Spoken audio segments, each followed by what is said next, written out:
بسم اللہ الرحمن الرحیم نحمده ونصلي على رسوله الكريم اما بعد قال الله تبارك وتعالى في كلامه المجيد والفرقان الحميد محمد رسول الله صدق الله العلي العظيم سبحانك لا علم لنا إلا ما علمتنا إنك أنت العليم الحكيم اللهم صل على سيدنا مولانا محمد وعلى آل سيدنا مولانا محمد مبارک وسلم۔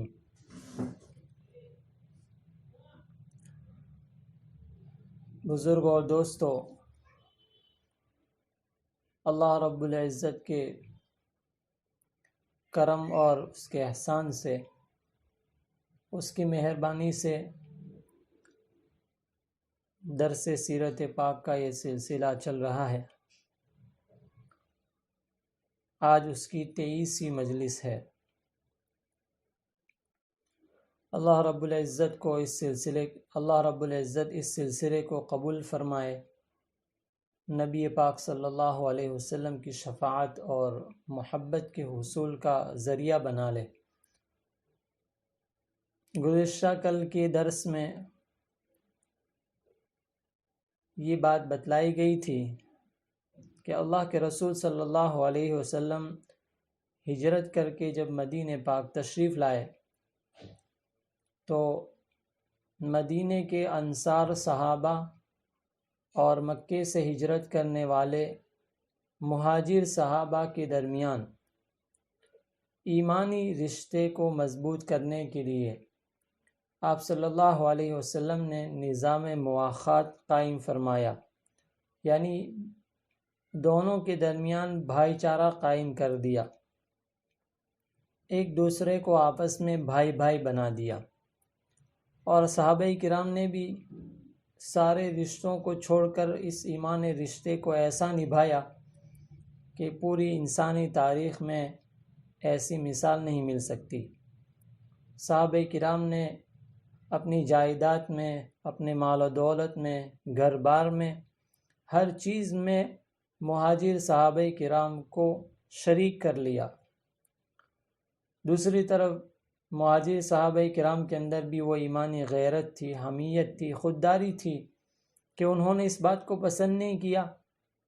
کہ بغیر کسی محنت کے سب کچھ مل رہا ہے تو عیش کی زندگی گزاری جائے، بلکہ انہوں نے بھی انصار صحابہ سے کہا کہ ہم تمہارے باغات میں کام کریں گے، اس کے بدلے میں جو کچھ مل جائے گا اس پر گزارا کریں گے۔ جو صحابہ کرام تجارت کر سکتے تھے انہوں نے تجارت کے ذریعے اپنی حلال روزی کمائی اور محنت کی، تو یہ نظام مواخات تھا۔ اسی طرح مدینہ پاک میں جب مسجد نبوی کی تعمیر ہو گئی تو نماز کے لیے اب صحابہ کرام کو، لوگوں کو کیسے بلایا جائے، مختلف رائے آئی۔ حضرت عمر فاروق رضی اللہ عنہ نے فرمایا تھا کہ جب نماز کا وقت ہو جائے تو اعلان کر دیا جائے الصلاۃ جامعۃ، کہ نماز کا وقت ہو چکا ہے، لوگوں آ جاؤ۔ اور اس سلسلے میں حضرت عبداللہ ابن زید رضی اللہ عنہ نے ایک خواب دیکھا جس میں آپ کو اذان کی تلقین کی گئی، تعلیم دی گئی۔ چنانچہ دوسرے دن انہوں نے اللہ کے رسول صلی اللہ علیہ وسلم کی خدمت میں اپنا خواب بیان کیا۔ انہوں نے حضرت بلال رضی اللہ عنہ کو کلمات سکھائے، اور حضرت بلال رضی اللہ عنہ نے مسجد نبی میں سب سے پہلی اذان کہی، گویا کہ آپ مؤذن رسول بنے، سب سے پہلے مسجد نبی کے مؤذن بنے۔ تو یہ تھا مشروعیت اذان کا مسئلہ۔ آج ہم ایک بہت اہم چیز پر گفتگو کریں گے۔ آپ صلی اللہ علیہ وسلم مدینہ پاک آئے تو جہاں ایک طرف انصار صحابہ تھے، مکے سے آنے والے مہاجر صحابہ تھے، اسی طرح مدینہ پاک کے اندر یہودیوں کی ایک بہت بڑی جماعت تھی۔ یہودیوں کے بڑے بڑے قبائل مدینہ پاک میں رہتے تھے۔ ایک بنو قریظہ تھا، بنو نذیر کی آبادی تھی، اور بنو قینقاع، 3 بڑے قبائل تھے۔ اور وہاں کے کاروبار پر ان کا قبضہ تھا، تجارت ان کے ہاتھ میں تھی، سودی کاروبار کرتے تھے، چور بازاری عام تھی، اور غذا کے اوپر، اناج وغیرہ پر ان کا قبضہ تھا۔ وہ مدینے کے جو انصار صحابہ اوس اور خزرج کے قبیلے سے تعلق رکھتے تھے، ان کو ہتھیار بیچتے تھے، اناج بہت بھاری قیمت میں بیچتے تھے، اور ان کو آپس میں لڑاتے رہتے تھے۔ تو ایک طرف یہ یہودیوں کی بڑی جماعت تھی، اسی طرح مدینے کے اندر ایک گروہ منافقین کا بھی پیدا ہو گیا تھا۔ عبداللہ ابن ابی بن سلول ایک بڑا مالدار آدمی تھا مدینے کا۔ آپ صلی اللہ علیہ وسلم کی ہجرت سے پہلے، مدینہ پاک تشریف لانے سے پہلے، اوس اور خزرج یعنی جو انصار صحابہ تھے، تو انہوں نے مشورہ کیا تھا کہ ہم لوگ آپس میں لڑتے رہتے ہیں، تو کیوں نہ ہم اپنے میں سے کسی آدمی کو اپنا سردار بنا لیں اور اس کے فیصلے کے مطابق ہم زندگی گزارتے رہے۔ تو انہوں نے عبداللہ ابن ابی بن سلول کو اپنا سردار بنا لیا تھا۔ اس کی تاج پوشی ہونے والی تھی، اس کے لیے تاج تیار کر لیا گیا تھا، سب کچھ طے تھا۔ اسی درمیان مسلمان ہجرت کر کے مدینہ آئے، اللہ کے رسول صلی اللہ علیہ وسلم مدینہ پاک تشریف لے آئے، تو آپ صلی اللہ علیہ وسلم کی تشریف آوری کی وجہ سے اس منافق کا جو خواب تھا وہ سارا خواب چکنا چور ہو گیا، اس کے خواب پر پانی پھر گیا۔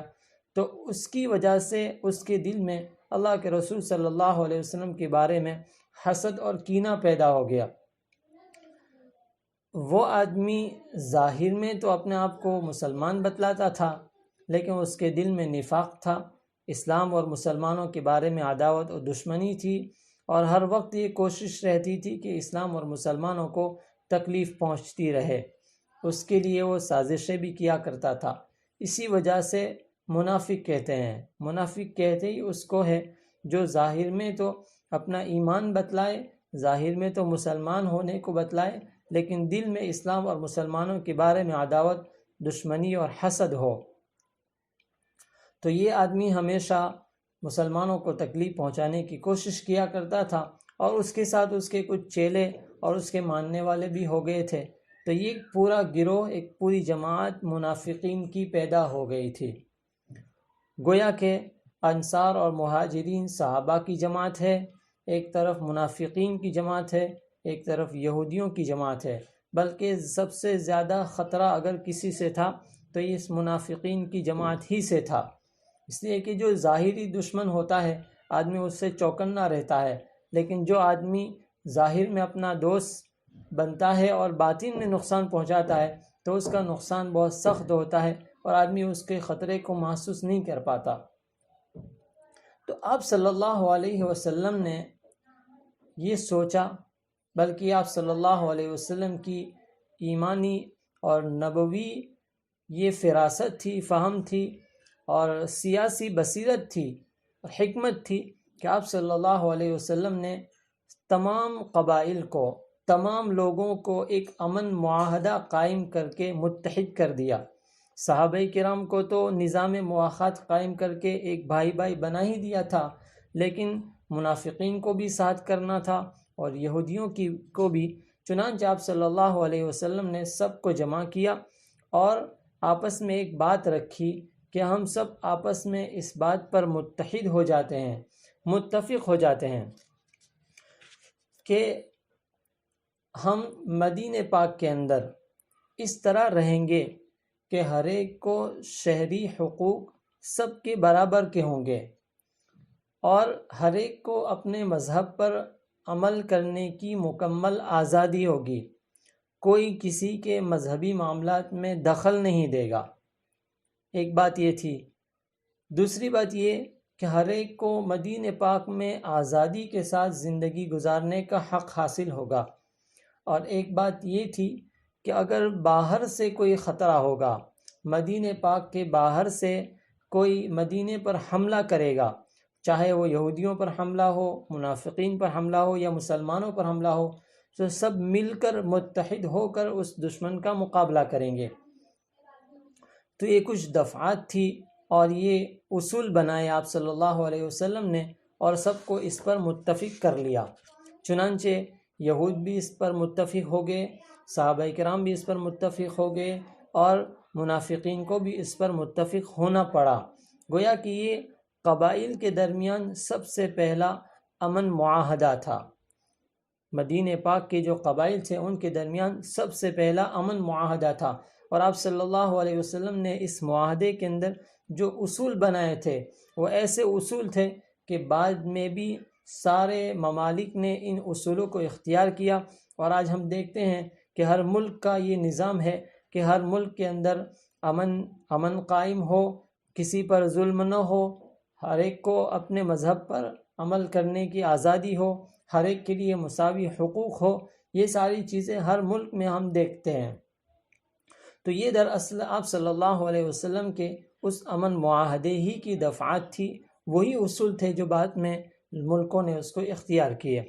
تو آپ صلی اللہ علیہ وسلم نے سب کو جمع کر اس بات پر متفق کر لیا کہ ہم آپس میں لڑیں گے نہیں، ایک دوسرے کا تعاون کریں گے، مذہبی معاملات میں ہر ایک کو آزادی ہوگی، ہر شخص اپنے مذہب پر آزادی کے ساتھ عمل کر سکے گا، اپنے مذہب کی تبلیغ کر سکے گا، کوئی کسی کے مذہبی معاملات میں دخل نہیں دے گا، کوئی کسی پر ظلم و زیادتی نہیں کرے گا، شہری حقوق ہر ایک کے برابر ہوں گے، مساوی ہوں گے، کوئی اونچ نیچ نہیں ہوگی، ذات پات کی کوئی تقسیم نہیں ہوگی، ہر ایک شخص مدینے میں آزادی کے ساتھ زندگی گزار سکے گا، اور آزادی کے ساتھ اپنا کاروبار جو کچھ بھی ہے وہ کر سکے گا، اور باہر سے اگر کوئی خطرہ ہوگا تو سب مل کر اس کا مقابلہ کریں گے۔ اور سب سے آخر میں آپ صلی اللہ علیہ وسلم نے یہ طے کیا کہ اگر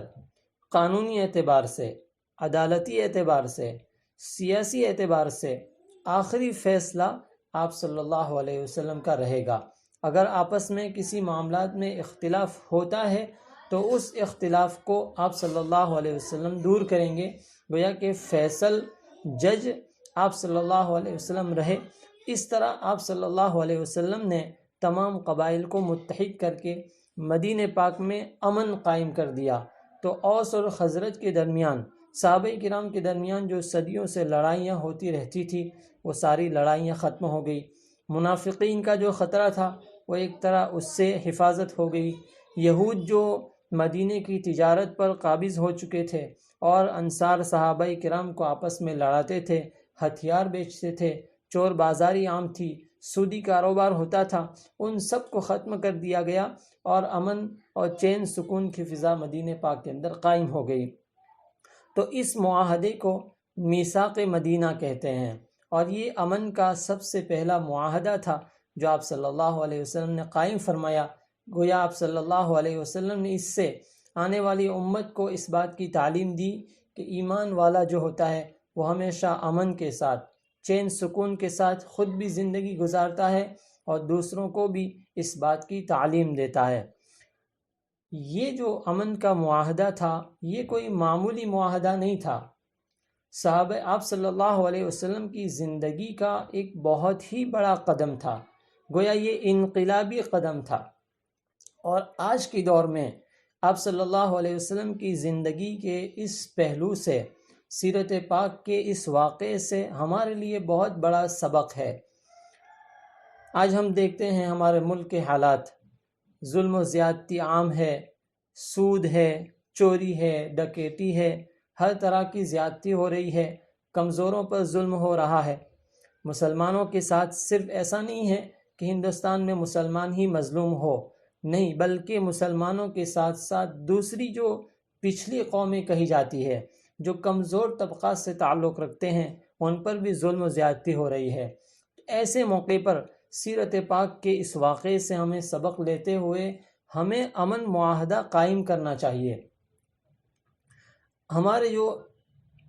ہندوستان کے برادران وطن ہے،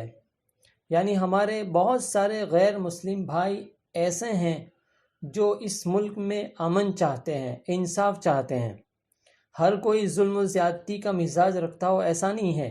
ہم جانتے ہیں ہمارے ساتھ رہنے والے، ہمارے اڑوس پڑوس رہنے والے، محلے میں رہنے والے، ہمارے ساتھ کاروبار میں، آفس میں کام کرنے والے جو ہمارے غیر مسلم بھائی بہن ہیں، اس میں سے ایک بہت بڑا طبقہ ایسا ہے جو اس ملک میں امن چاہتا ہے، چین سکون چاہتا ہے۔ وہ چاہتا ہے کہ ہر ایک کو آزادی ملے، ہر ایک کو انصاف ملے، ہر ایک اس ملک کے اندر امن و انصاف کے ساتھ، چین سکون کے ساتھ زندگی گزارے۔ روٹی کا، کپڑے کا، مکان کا، کاروبار کا جو مسئلہ ہے وہ حل ہو جائے اور ہر ایک کے ساتھ خیر خواہی کا معاملہ ہو۔ تو ایک ہمارے ہندوستانی بھائیوں میں سے ایک بہت بڑا طبقہ اس بات کو چاہتا ہے، امن و انصاف کو چاہتا ہے۔ تو ہمیں چاہیے کہ ہم اپنے ان برادران وطن سے، اپنے ایسے غیر مسلم بھائیوں کے ساتھ مل کر، متحد ہو کر کام کریں، ان کے ساتھ اتحاد کے ساتھ رہیں، مل جل کر رہیں، اور اپنے اسلامی اخلاق ان کے سامنے پیش کریں۔ اسلامی اخلاق پیش کرنے کا مطلب یہ نہیں ہے کہ ان کو سیدھے جا کر ایمان کی، اسلام کی دعوت دیں، نہیں، بلکہ ہم اپنے ایمانی اخلاق کو، نبوی اخلاق کو، شریعت کے جو احکام ہیں، اصول بتلائے گئے ہیں، اس کو اپنی زندگی میں لا کر ان کے سامنے پیش کریں۔ انہیں کہنے کی ضرورت نہ ہو، بس وہ ہماری زندگی کو دیکھ کر سمجھ جائے کہ اصل اسلام یہ ہے، ان کے نبی نے ان کو یہ تعلیم دی ہے۔ ہماری زندگیوں سے وہ اسلام اور شریعت کو سمجھنے والے بن جائے اور ہماری زندگی سے ان کو امن کا پیغام مل جائے، اس بات کی ہمارے آج ضرورت ہے۔ تو یہ آپ صلی اللہ علیہ وسلم کی زندگی کا یہ بہت بڑا پہلو ہے، اس میں ہمارے لیے بہت بڑا سبق ہے، نظام مواخات، اور اسی طرح یہ میثاق مدینہ، امن کا جو معاہدہ آپ صلی اللہ علیہ وسلم نے قائم فرمایا۔ آج ہمیں چاہیے کہ ہم اس کو ہمیشہ اپنے ذہنوں میں رکھیں، اپنے دماغ میں رکھیں کہ ایک بات تو یہ ہے، نظام مواخات سے سب سے پہلا سبق تو ہمیں یہ مل رہا ہے کہ ہم مسلمان آپس میں متحد ہو کر رہے۔ اسلام اور مسلمانوں کو سب سے زیادہ اگر نقصان پہنچا ہے، پوری تاریخ اس پر گواہ ہے کہ آپسی اختلاف نے سب سے زیادہ نقصان پہنچایا ہے۔ جب بھی مسلمان آپس میں متحد رہے، دنیا کی کوئی طاقت ان کا مقابلہ نہیں کر پائی، دنیا کی کوئی بھی طاقت ان کو نقصان نہیں پہنچا پائی۔ جہاں مسلمان آپس میں مختلف ہوئے، ان میں آپس میں اختلاف پیدا ہوا، انتشار ہوا، کہ دشمنوں نے فائدہ اٹھایا۔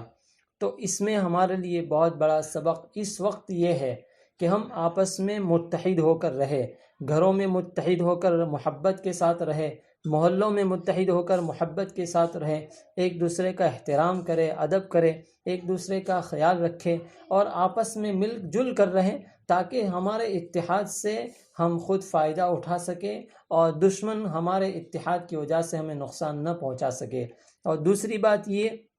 کہ ہمارے وہ برادران وطن، ہمارے غیر مسلم بھائی جو امن و انصاف کے ساتھ، چین سکون کے ساتھ اس ملک میں رہنا چاہتے ہیں، اس ملک میں امن کی فضا قائم کرنا چاہتے ہیں، ہم ان کا بھرپور تعاون کریں اور ان کے ساتھ مل کر متحد ہو کر امن کا معاہدہ قائم کریں اور امن کی فضا قائم کریں، جس سے ہمارے ملک سے یہ ساری وبائیں، سارے فتنے ختم ہو جائے۔ اللہ رب العزت ہمیں سیرت پاک کے اس پہلو سے سبق حاصل کرنے کی اور اپنی زندگی میں اس سبق کو پیدا کرنے کی توفیق عطا فرمائے۔ نبی پاک صلی اللہ علیہ وسلم کی محبت ہمارے دلوں میں بٹھا دے۔ اتباع